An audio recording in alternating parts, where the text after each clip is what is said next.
So good morning. Yes, we are not, let's say, it's not yet a huge crowd here, but still we begin. Good morning, everyone. My name is Roman. I represent Rose Congress and Friends for Leadership, and happy to be with you here this morning for the very, very important session by the representatives of the Global South.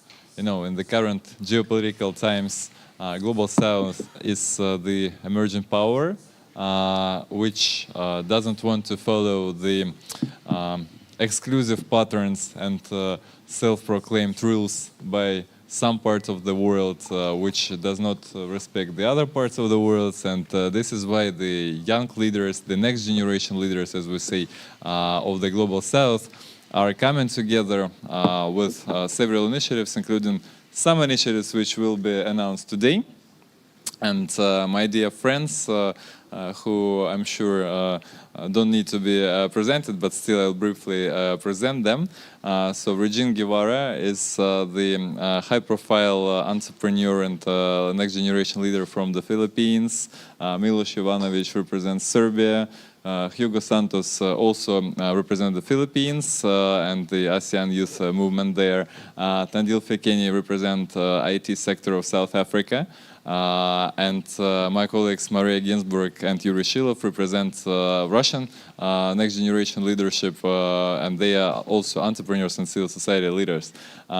So, dear colleagues, our session will be short, but we hope that we will be able to present those main narratives and project pipelines which we have in our agenda.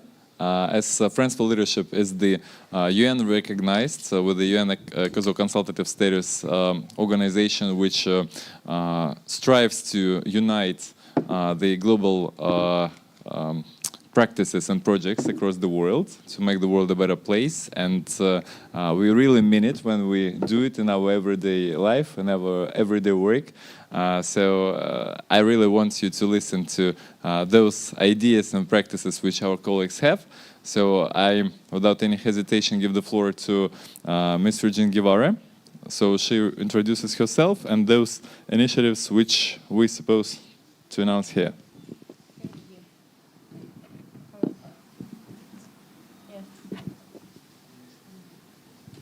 Thank you, Roman.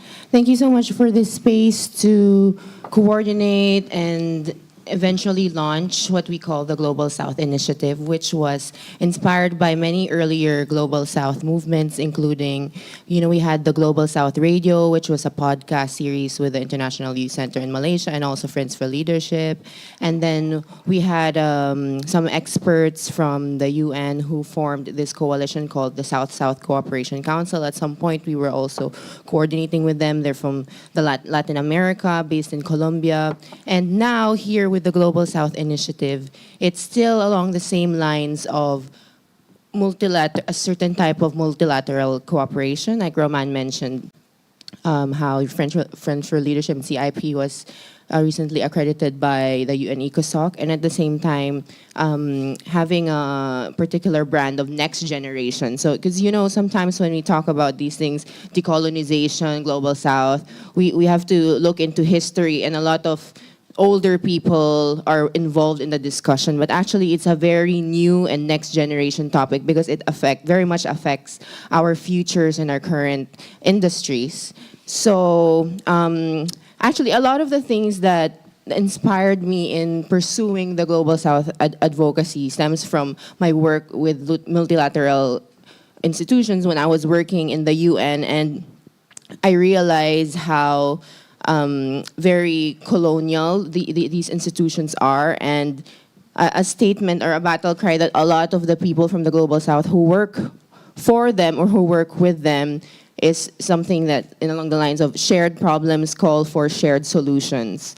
And we can trace our shared problems with some of our peers from the Global South, and I don't know if you consider yourself Global North, Milos, but our allies are part of the solution, and we could talk about as far as our histories of being colonized by Western countries, where in Africa and Asia we both have Commonwealth countries, right? Or we have in Latin America and in Asia, like the Philippines, who were colonized by Portugal and Spain, and we have shared experiences of how these affected first our politics, and of course there was the Cold War, and now we could still see how alliances are being formed in the UN, and also economics and how it slowed our transitions from being premier producers to consumers of the things that we produce ourselves. Like, this is a very common problem in the Global South, where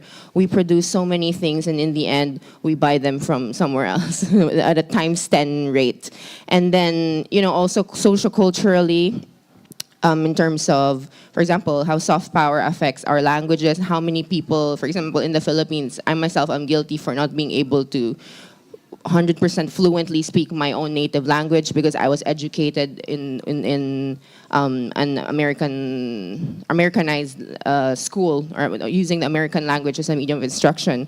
And then socially, of course, like, we could see, like, even UNICEF itself acknowledged that in 2020 there was a global literacy and education crisis, where they looked at 138 underdeveloped or developing countries, and how 3 out of the 5 children who go to primary school still do not finish school knowing how to read and write and are still illiterate. So we could see all these, like, shared problems, but the next conversation then should be, what are the shared solutions, and how do we work with our partners in the global north, or even just around the world, especially from our generation, to create our own narrative.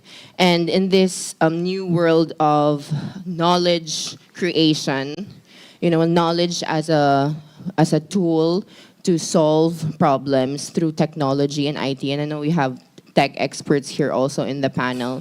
But how do we bridge the gap between knowledge creation in the local level, which Friends for Leadership is also very advocating for through Friends of Cities, and how local communities get to produce their own knowledge and their own, for example, learning from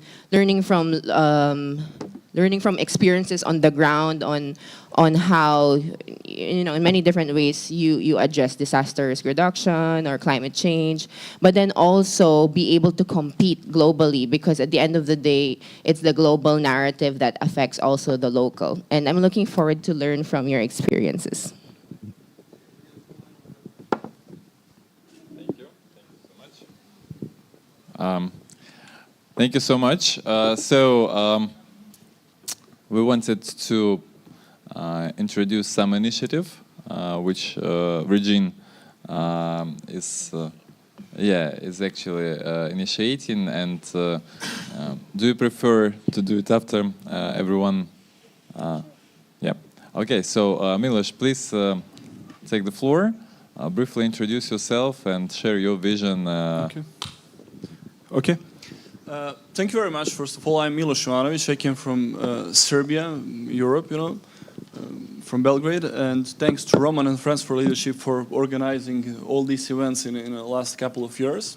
The topic is very interesting. Speaking about rising of global south, we should extend this approach, and speaking about multipolarity, and speak about multipolarity, because right now we live in the world where, definitely power is shifting from the west to the east, and we see the new centers of power. Speaking about Eurasia, about Africa, about all other parts of Latin America, and so on, and we should keep in mind that if we speak about Latin America, Africa, Eurasia, Asia Pacific, and so on, we count on 6+ billion of people. So it's a huge potential. It's an emerging market. And speaking about globalization, I will refer to you, Regine, because you mentioned technology and so on and so on. I came from the tech industry. I did information security PhD and so on. And so I'm in this field. And we should think how we will use technology, because technology is the first place is the first tool which we will use to connect people and to gain our mutual interest. And speaking about BRICS, about other initiatives, about technology at all, I remember I attended these platforms many times in Vladivostok and St. Petersburg and so on and so on. We always refer to technological sovereignty and who controls the technology. So if you have information flows which is not controlled by your own government or your own, I would say, friendly countries and so on, you'll be at risk, you know. So we should put focus to build our own solution in technological sphere, and that's how we cooperate with Friends for Leadership and other platforms here in Russia and Eurasia and so on. So this is important because if we have tools to control our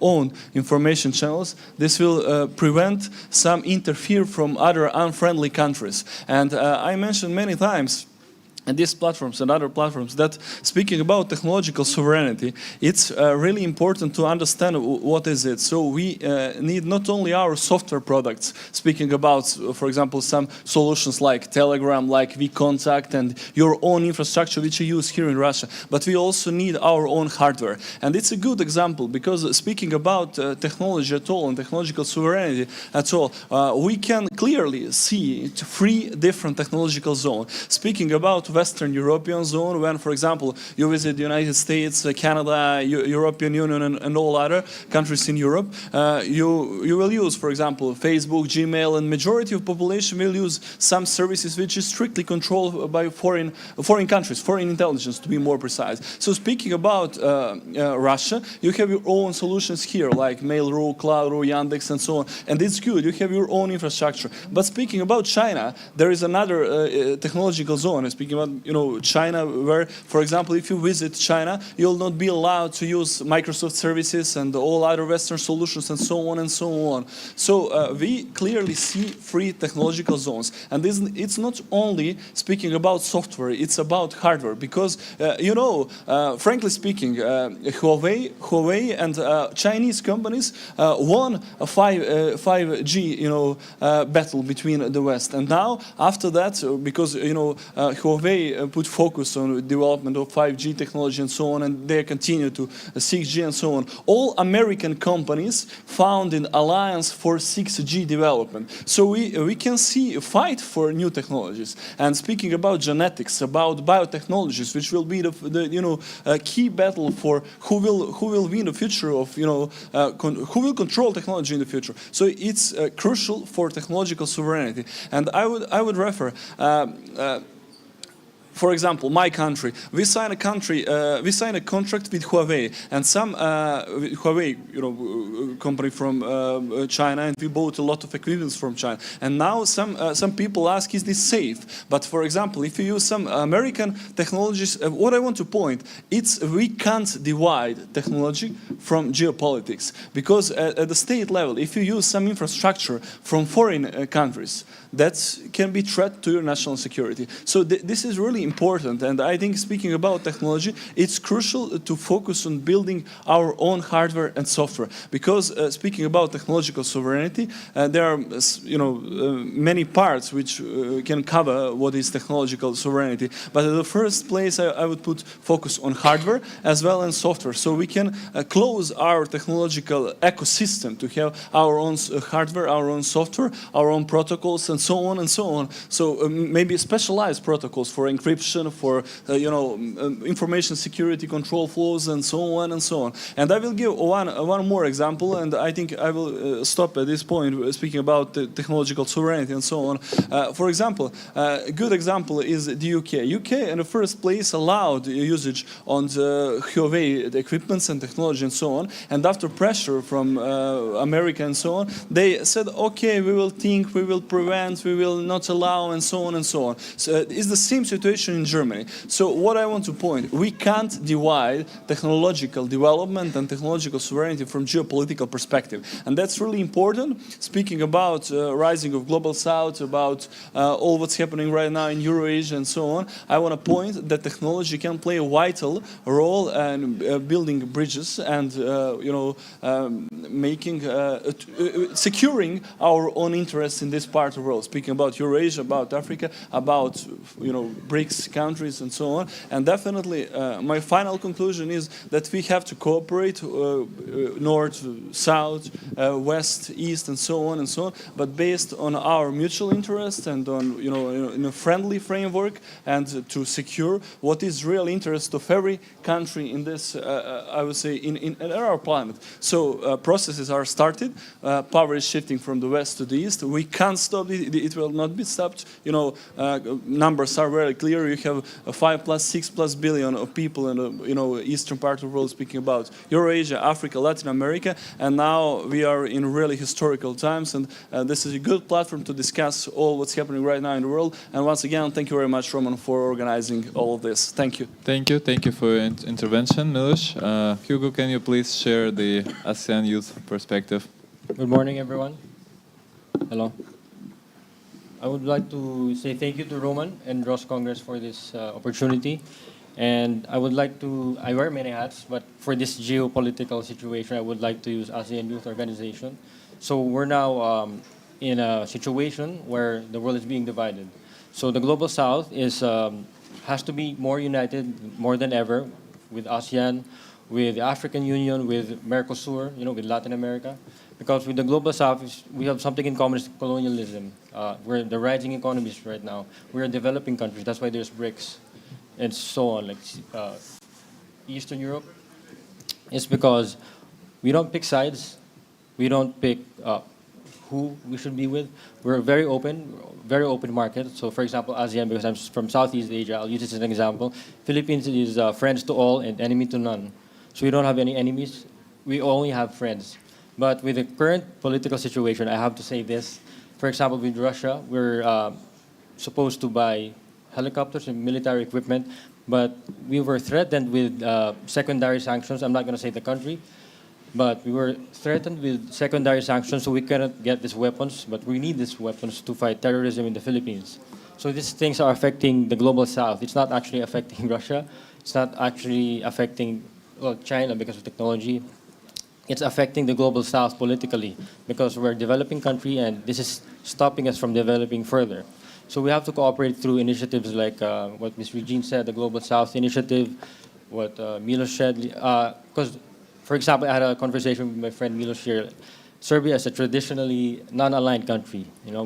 Same as the Philippines. If you remember a few years ago, I think most of us were not yet born, the Bandung Conference in Indonesia.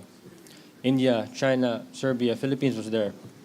We were like the champions of the Global South, the non-aligned movement. So it's not dead. Right now it has to be revived through BRICS, ASEAN, all these institutions. So last month, a few months ago, there was a successful Russia-Africa summit. This is a platform that really shows that Russia is one with the Global South, also with the China-Africa summit, the China-ASEAN summit. So Russia, China, and the Eastern partners are very much aligned with the Global South because they believe I dare say we're the future. We have manpower. And for example, the Philippines, especially in Russia and in the Middle East, the workforces you have at homes and teachers are mostly from the Philippines and from the Global South. So we have this soft power in a way. And if I may mention South Korea, for example, we never knew about the Korean pop, but with its soft power, everyone knows about them. So something that the Global South has in common is like culture. We're being so happy. We're not so serious, but we are like the happiest part of the world. For example, FIFA. It became famous because of the Global South, the football culture, this culture, the Latin culture. Yeah. Right now, we're hosting the World Cup, FIBA Basketball World Cup, which Serbia is a part of. So it's something that we do. Like we're very happy. So we promote cooperation. We're not politicizing it. We have a dispute with China in FIBA, but we have open arms. China's our neighbor. We have differences, but it's not the main thing about the bilateral relations. So we are a perfect example of cooperation, ASEAN and the Philippines. So yes, thank you. Thank you so much. And we go to the South Africa. Tandil, please share your perspective as BRICS representative. Hello? Oh, it's working. Yeah, Roman, I would like to thank you for what you've done here because I'm in the same space as Milo, right? So I'm from South Africa. My name is Tandile. I run a company called Weeb Group. I'm the CEO of that company. So what I like about this is because we talk about technology, digitization, all the digital currency, but Africa is the least connected continent in the world. Right. The global average is 6% connected people. Africa only 43%. So if we're going ahead with the paperless society, digital currency, we're talking about 800 million Africans that are not part of that transformation. We're way behind. We're lagging behind. So platforms like this, because people always talk about how to assist Africa, how to collaborate, but nothing has happened. So what Roman has done for me, I appreciate it. I feel platforms like this will come up with strategies, approaches on how do we do this, how do we approach it, what technology, the cheapest way to connect people. Because as it is right now, we're way behind. And digitization, you talk about healthcare, right? So what I've started doing in South Africa is connecting all hospitals and clinics in the SADC area. So if I'm moving from one country to another country in Africa, I should be able to type in my passport number and be able to pull those medical records, your EMR, electronic medical records, or your EHR, electronic healthcare record. Then I can see like your clinical results, your X-ray, your blood type immediately. So diagnosis becomes quicker. As it is right now, we can't even use AI. We can't use AI on disease management, right? Because we will have that. It's easy to solve diseases, but we can't because we're not connected. Our people are still lagging behind. So as much as we talk about what I want to see after this debates is how do we do it? What's the next step from here?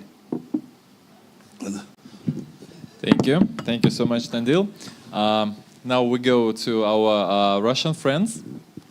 Let's start with Yuri, who is the head of Exporters Club of Skolkovo. He will introduce himself and tell more about how Russian entrepreneurs see going to the south, going to the east, and many other ideas which he can share. Please. Hello. I speak English a little bit, but I want to say a small idea. The first one, Russia now is blue ocean. A blue ocean for business, for cooperation, for friendship. And all Russian businessmen, entrepreneurs, want to work with you. We want to cooperation in all spheres. We want to work, we want to do big business. And we open for all. I'm very happy have dinner with Trendil, Hugo. We have very funny time, and we same and we do together more, to my mind, and. Please start work now. Thank you. Thank you so much. Maria, please. Hello, everyone. Good morning. I'm the head of the Youth Association for International Cooperation based in Russia. And today I would like to touch upon the cultural and educational aspect of our cooperation in the Global South. So if you look around, we can see that the Far Eastern Economic Forum of 2023 presents its uniqueness, not just because of the scale of its agenda, but thanks to the geography of representatives we can see here. We are all the representatives of the Global South, and Vladivostok became a great dialogue platform for such a great region, for a vast region. And we are obliged to build a new world order and to abandon the imposed patterns, the one-side-made decisions, and the attempts to vanish our cultural identity. And as the head of the youth organization, I would like to stress that youngsters play an important role in this process, and I hope that in the progress. And I am pleased to know that a lot of foreign students choose Russian as a foreign language. They're increasingly interested in the Russian Federation, in our universities, and they're trying to explore our history and our culture. And in this respect, I think it's of vital importance to hold on a basis a scientific international school for students and young experts dealing with geopolitics and international economy. So I will be short in my initiative. I think it will be great to hold it on the basis of one of the Russian universities together with international co-organizers and experts from all over the world. We have already the program and the concept of the school worked out, and I will be glad to find like-minded people, and I do hope that we will develop the leaders of the future with the skills which are needed for building this just and new world order. Thank you. Thank you so much. So dear friends, now we had this short round of introductions and brief ideas of our vision from different parts of the world. We were supposed to have a friend from Brazil, but due to some circumstances he couldn't connect, and same as our friend from China, but they will connect us for a further session on BRICS. And by the way, I invite everyone to join our BRICS session today at 3:30 in the Urban Hub, Congress Urban Hub space.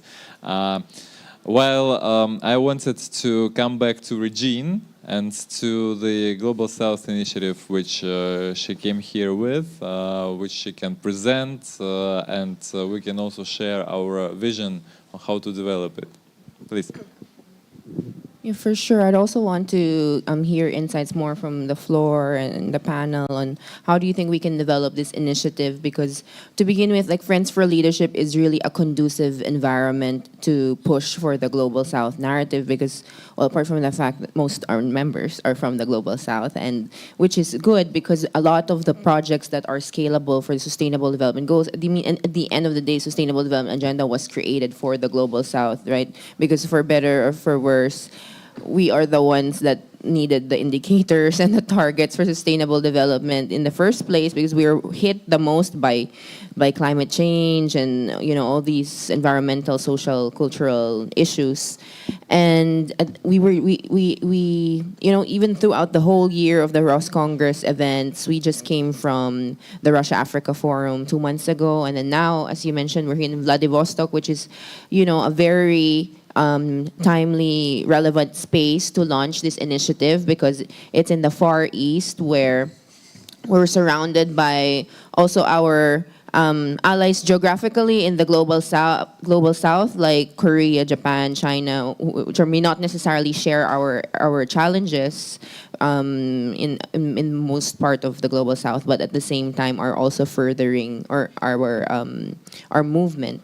And basically what the initiative is all about is just a building of consciousness that as Friends for Leadership, next generation leaders, we continue to share best practices, but be more mindful of the Global South perspective, that everything that we discussed so far, that we're entering a new world order, and that comes with specific historicities, and like what Miloš was saying, we need to be aware that in the whole technological space, behind this is a very political framework as well. So we need to be more conscious of not just creating projects for the sake of projects, but why and for who. Who are we empowering? Are we really doing things that are good for all, or like equitable for all, or are we just serving interests of particular sides of the world that have always been served? And then at the same time, working with more strategic partners to exchange knowledge and learn from like with Friends of Cities, which I know that we will be keep on pursuing, learn from the experts on the ground. Like one could be indigenous knowledge, and the past few years we've had our friends from Nepal and in certain parts of Asia and Latin America, Africa, that have cultural practices we can learn from to address some of the SDG targets, and also work with cities and mayors and more local communities, but at the same time keeping up with the technological advancement and professionalism that we can also learn from other parts of the world. So I don't know if you have suggestions on what exactly, if you have proposals on how we can work together in the Global South initiative. I mean, I can already, like, even before I came here, I already told both of them, Milos and Tanilay, they should meet because they're basically mirroring each other from the north to the south. Yeah, thank you so much. Dear colleagues, please, you can follow up. Yeah, thank you, Regina, for mentioning this. We discussed, because my company and I did a project related to healthcare records, which Tanzila right now processing and doing in South Africa, and it's really interesting. Is this works? Yeah. Okay.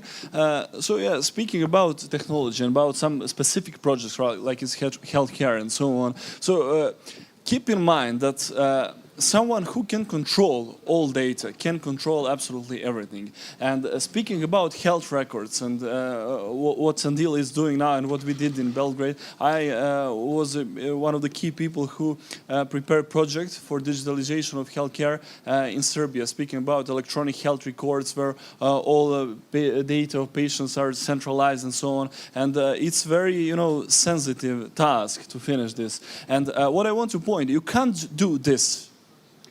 It's advice. For example, in South Africa, if you don't have a good infrastructure, IT infrastructure is crucial. And Roman, when we visited Internet Governance Forum last year in Addis Ababa, in Ethiopia, in Africa, and so on, we discussed a lot about infrastructure and about fragmentation. And as I mentioned, we have 3 technological zones. But speaking about Africa, frankly speaking, it's a least developed, connected continent. Speaking about infrastructure, about capacity, and so on and so on. And this should be changed because people in Africa, it's the second biggest continent after Asia, Euro-Asia.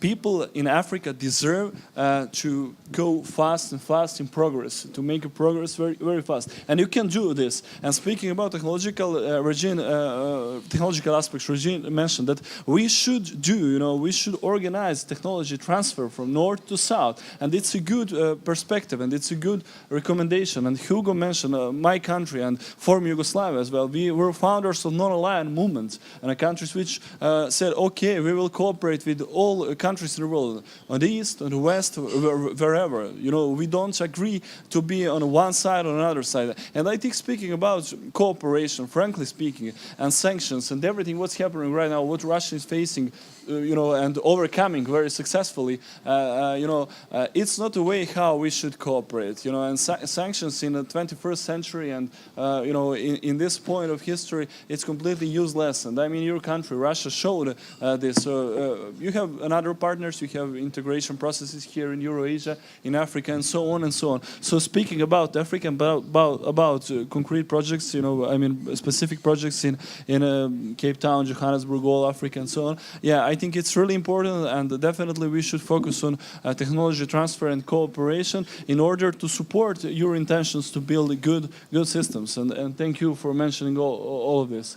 And Hugo, once again, thank you for mentioning that a non-aligned approach is crucial approach because we should cooperate on equal basis and in a friendly manner to secure interests of every side. And that's my point. So thank you. Thank you so much. Tandil, do you have anything to add? Yes. So I actually wanted to add what Milo just said, right? So because infrastructure we're lacking. As I said before, we got 43% only connected in a population of 1.4 billion.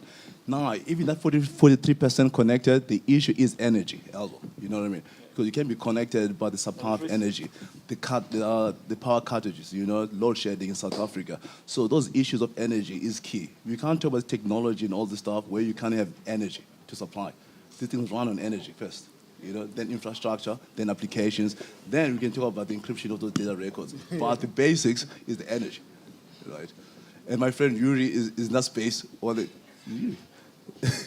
Yuri, you are on oil energy space, right? Yeah, you understand very well the importance of that, because now in SA, we actually 30% of the time we have electricity, or 40%. Then there's load shedding. Yeah, then you're in the dark. You know what I mean?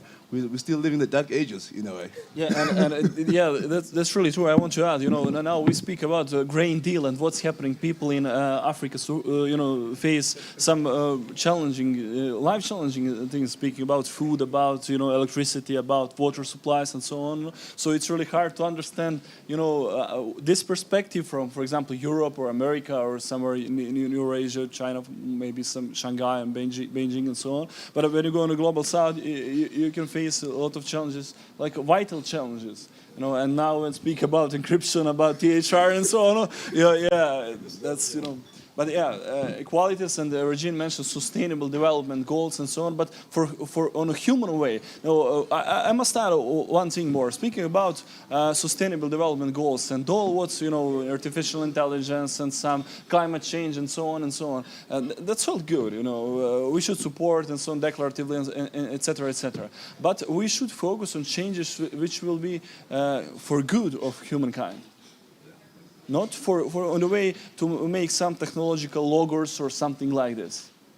Concentration camps, for example. We should We should put focus on changes which will be good for all humankind, including less developed countries and huge, high developed countries, and so on. So that should be our focus, from my perspective, of course.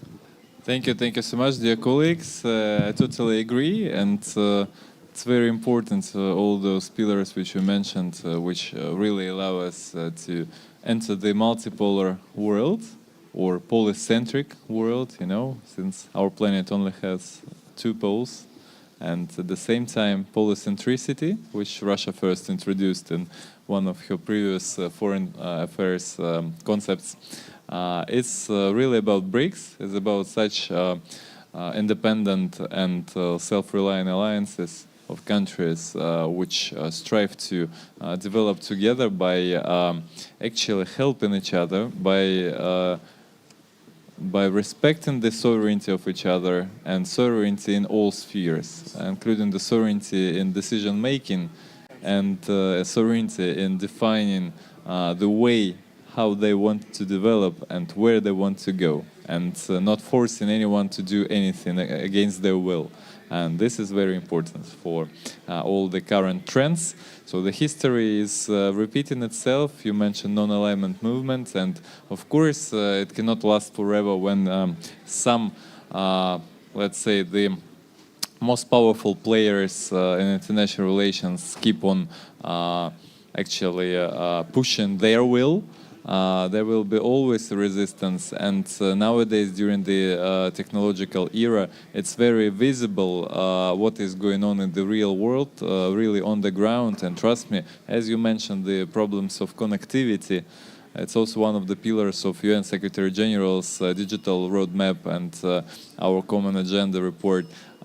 It's very important that our countries of the Global South, stay strong, come together, and we hope that with this initiative, the Global South initiative, we will do our best and unite our resources, which we already have in the Friends for Leadership, in Major Group for Children and Youth, in Asia TV, in many other youth-led and next generation-led entities and organizations, including ASEAN Youth Organization, including BRICS Youth Summits, and other tracks. Well, it's very important also to mention that the most recent G20 summit has shown that the positions of the Global South are still strong and are getting stronger.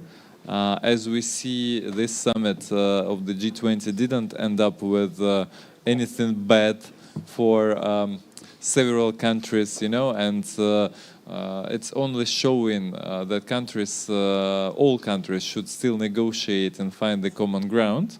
Of course, Global South countries want to have their say, but not only have their say, but be equal parts of the global narrative and global decision making. Nobody wants the total domination of our countries. We just want to be ourselves, to be allowed to follow our culture, our traditions, to follow our lifestyle, to equally participate in fighting poverty in those countries needed, equally participate in fighting against climate changes or other disasters which can be caused by this or that natural causes. So in any other aspects, or fighting against pandemics which can be artificial or natural, we still do not know. Strangely, those pandemics correlate with some electoral cycles, and this is why we cannot guarantee that it will not happen again very, very soon. And we just can hope that our generation of young entrepreneurs and scientists from our countries will be able to find decent reply for such disasters in the future. So, dear colleagues, do we have any other remarks and questions, comments to each other, please? I just wanted to thank again Roman and also all of you for your thoughts. You mentioned scientists. I will also add artists. The other end of the spectrum, from science to the arts, and philosophers, writers. Like, everyone should be part of the conversation. If you have more ideas, please do reach out to Global South Initiative through Friends for Leadership and Asia TV. We had our creative director who's on the way, Sander Pratt, who was awarded as top avant-garde artist in Africa, and what he's doing is to use the arts to reconnect with Global Southern identity by going through all the heritage sites and rediscovering music, fashion, the arts, and creating films and exhibitions that capture the state of culture and arts in the Global South, in their purest form, and how do you use that to kind of create a new narrative, a next generation narrative that represents how people truly are, and not what is what the outside world, for example, describes what an Asian or a Filipino should be, but like what the current generation really wants to speak about. And I don't know if Hugo wants to add, what are the other Global South initiatives we discussed. I know you came from Indonesia, and you might go to Sri Lanka, India. Yes, thank you, Regine, for this. About the Global South, I spoke to my colleagues from the ASEAN Youth Organization from Indonesia, because they're the host of this year. They said we should be more open. Like, for example, Serbia is a new member, a dialogue partner. Russia is... Yeah, we joined us. Yeah, Jakarta, right? Recently, yeah. So we have to be more open, because we're a free market. So, like, again, I'm pleasing Indonesia too much, but we should make like a Bandung Conference Part 2 with the youth. So for non-aligned countries, because like we're the front line, if the pandemic, I don't know how you call it, but the pandemic, we are the frontliners. We're facing the medical institution. We're the ones in there, India for the medicine, the Filipinos for the hospitals and everything. So we're like the champions of the world. Yeah, so healthcare is there for vaccines, like technology, like just like Milos said. So we should use institutions like BRICS, G20, or ASEAN for such platforms, because these are already established, so we can incorporate the Global South initiative. So when I go to Sri Lanka, I can penetrate the South Asian market for this, because, oh, by the way, we should also include, besides culture and arts, business, businesses from the Global South, the non-aligned countries, we should connect to each other, because there's a ASEAN EU, there's a African Union EU. What about EU? Oh, sorry. What about ASEAN and Mercosur, ASEAN and African Union? We have to connect.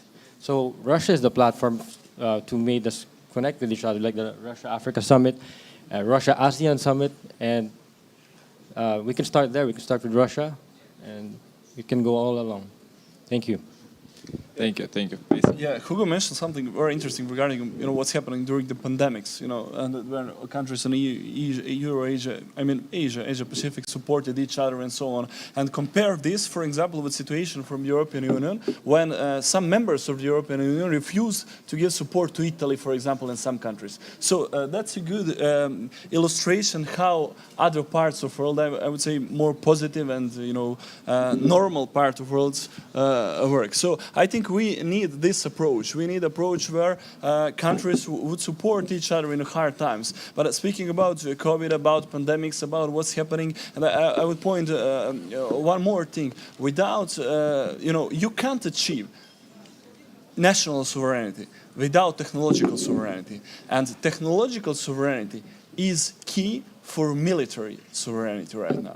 So all projects, all what we are facing right now with challenges, speaking about biomedicine, about technology and so on, it's a part of military project. It's a part of military at the highest level. So we should have this in perspective, because when we speak about projects, about what we are speaking right now, we should understand that it's all, at the end, it's all for national security. And we will have a very interesting, I hope, session on the last day of the forum.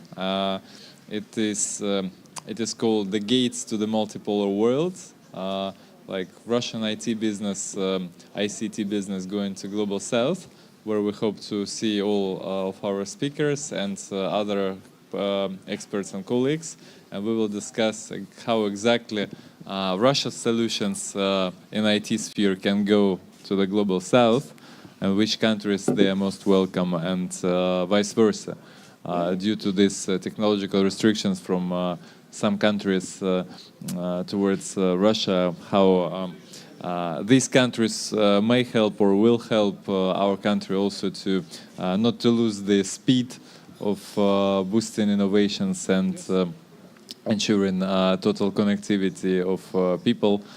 Because Russia is considered as the most connected country in Europe. They say Europe, but it's always funny to hear Europe about Russia, because Russia is a continent, as Miloš says. Russia is 1/8 of the global surface, and if you consider where we are now, for those who are watching us, we are near Japan. Right, and St. Petersburg is near European capitals, right? And we are here near Asian capitals, so it's all Russia. Yeah, one more interesting thing, speaking about Russia and about ICT, I mentioned many times in Russian media as well, Russia Today, Sputnik and so on, that Moscow, according to the United Nations, is the first city speaking about equality for innovations, some technologies and so on and so on. So this is a good example. I always mention when people in Europe say, Russia, it's better. Did you visit Russia soon? You should check. You should see how Moscow looks like.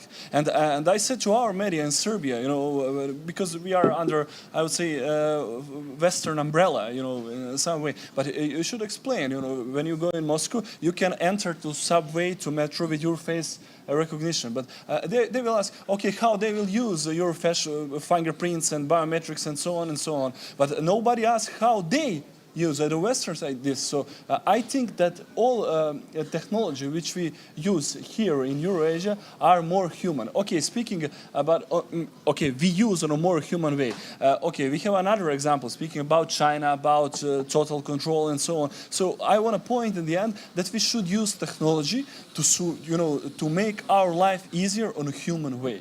And that should be, and Moscow is a great example for this. And I really love Moscow, and congratulations to your mayor, Sibanin, as I mentioned, for all what he's doing. Moscow is amazing in that way. Thank you. Thank you so much, dear colleagues. Any final remarks or anything to add? Yeah, so final remark on my side is to say, for the Global South to actually take advantage of the fourth industrial revolution, 4IR. Collaboration, as Milo said, is important, right? And commitment as well from those countries is very important. We can talk about it, but if we don't commit to those ideas, there's no point. You know what I mean? So for us to win into this global technological economy, we need to collaborate, we need to share skills transfer, knowledge, and technology exchange. That is going to be key. Thank you. anything else to be added? Please. Yes, for related to what he said, so we should take advantage of the fourth industrial revolution. So when it comes to technology, I'm no expert, but I can say that most parts of the world trust the global south with technology, with the IT and everything. So we should take advantage of this. We should work together. We should collaborate on this because we see each other eye to eye. We're not aligned. We don't see like, oh, you're with him, you're with this. So I think it's something that we should take advantage, especially with the multipolar world now. So it's the only way to advance our economies together. Thank you. Thank you. Colleagues, anything else? Well, I just really appreciate that point that we end in that point because sometimes when we talk about, actually often we talk about the global south, it's always about, you know, what we went through in history, our challenges about education and health and being backward, being late, literally, in certain occasions. But we need to be progressive. You know, when we talk about the global south, we talk about solutions, we talk about the future, even one step ahead. We're not just talking about internet, but like the future of Web 4 and the metaverse. You know, we need to be a step ahead and while addressing our challenges, be very future oriented. thank you. I totally agree with everything which has been said, and thank you very much for your participation and for our speakers from different countries and for our audience, both offline and online, and to the forum organizers, of course. So we will continue to develop the Global South Initiative, and we strongly call upon everyone to join efforts with us, with Friends for Leadership and other partners who are co-hosting this initiative like Asia and Africa TV and other partners. It's open for joining for partners and sponsors and those initiatives and projects which can be relevant for all global South countries. This movement is just starting now. And I believe we are in a very good shape and position to lead it in the next decades. And let's wish us luck in our endeavors. Thank you very much for all your participation and attention. Thank you, and see you in the other forum sessions.